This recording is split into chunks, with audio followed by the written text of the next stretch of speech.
In this video, we will be demonstrating how to calibrate film thickness standards. So used for paint thickness and thickness of plastic for a variety of thickness applications. So there are multiple thicknesses ranges that are kind of calibrated differently. And on this test, we're just going to show thin film. So very thin. This is a roughly 3 mil piece of plastic. The thicker ones are sometimes done on our ULM.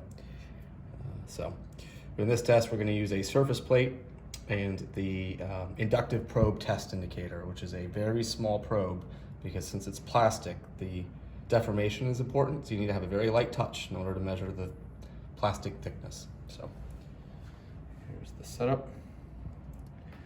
And everything's clean already. So you're going to lower down your probe. We'll get in contact. So here is a roughly 3 mil, 2.79 mil film. Get below it. And we're going to measure it in 5 places around the let's get it right there.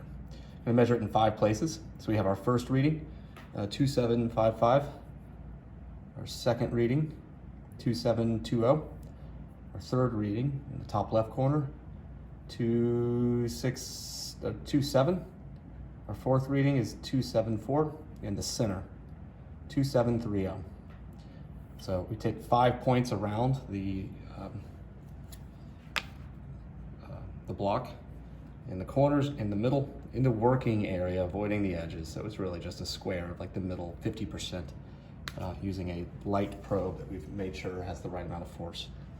Same measurement for the THV. If you're measuring it on a ULM, set the measuring faces to be very light and measure in 5 points around, come on, focus, around the device, one in the middle and the 4 corners, or 4, not really corners, but draw a square, maybe halfway to the edges. So that's how you calibrate film thickness standards.